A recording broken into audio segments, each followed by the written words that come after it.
warahmatullahi wabarakatuh. Perkenalkan, nama saya Dwi Ananda dengan NPM 2283300007. Baiklah, di sini saya akan menjelaskan tentang sejarah pasar modal di Indonesia. Yang pertama itu ada pengertian pasar modal. Pasar modal merupakan pasar untuk berbagai instrumen keuangan jangka panjang dengan jangka waktu lebih dari 1 tahun, seperti saham, surat utang atau obligasi, reksadana, dan berbagai instrumen derivatif dari efek atau surat berharga. Pasar modal di Indonesia secara historis. Secara historis, sejarah pasar modal Indonesia sudah hadir jauh sebelum Indonesia merdeka, tepatnya sejak zaman kolonial Belanda. Tetapi terdapat perdebatan mengenai kapan pasar modal di Indonesia pertama kali muncul. Menurut Bursa Efek Indonesia atau BEI, sebagaimana dikutip dalam artikel Informasi Sejarah dan Milosten, pada pasar modal atau bursa efek telah hadir sejak zaman kolonial Belanda, tepatnya pada tahun 1912 di Batavia. Pasar modal ketika itu didirikan oleh pemerintah Hindia Belanda untuk kepentingan pemerintah kolonial. Selain itu, perdagangan efek tersebut dilakukan bukan dari organisasi resmi sehingga catatan transaksi tidak lengkap. Pada tahun 1878 terbentuk perusahaan untuk perdagangan komoditas dan sekuritas, yakni Dunlop dan Coff, Cikap Bakal PT Perdanas. Selanjutnya ada perkembangan pasar modal dari tahun ke tahun.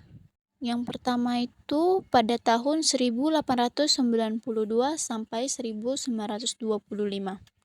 Transaksi saham pada perdagangan efek pertama kali tercatat pada tahun 1892 yang dilakukan oleh perusahaan perkebunan di Batavia. Dituliskan bahwa perusahaan tersebut menjual 400 saham dengan harga 500 gulden per saham yang beredar. 4 tahun kemudian, dirilis prospektus penjualan saham yang memiliki nilai sehingga 105.000 gulden dengan harga per lembar sahamnya sebesar 100 gulden. Hanya berlangsung 2 tahun, bursa efek terpaksa ditutup pada tahun 1914 karena adanya Perang Dunia Pertama. Pada tahun 1925, bursa efek kembali dibuka sekaligus membentuk 2 bursa efek baru di Indonesia, yaitu Bursa Efek Surabaya dan Bursa Efek Semarang. Sayangnya, kabar menggembirakan ini tidak berlangsung lama karena BEI dihadapkan pada resi ekonomi tahun 1929 dan pecahnya Perang Dunia Kedua. Selanjutnya yang kedua itu pada tahun 2007 sampai 2018.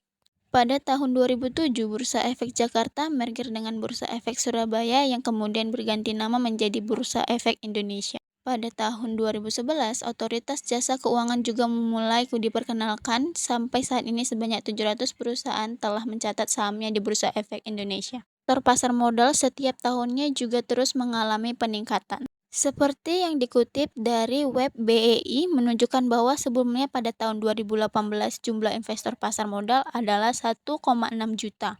Selanjutnya yaitu tahun 2019. Pada tahun 2019, pertumbuhan investor pasar modal mencapai 53%, sehingga jumlah investor yang tercatat dalam pasar modal menjadi 2,4 juta. Angka tersebut menunjukkan bahwa adanya pandemi COVID-19 tidak menurunkan jumlah investor di Indonesia. Sekian dari penjelasan saya tentang sejarah pasar modal di Indonesia. Thank you for watching. Assalamualaikum warahmatullahi wabarakatuh.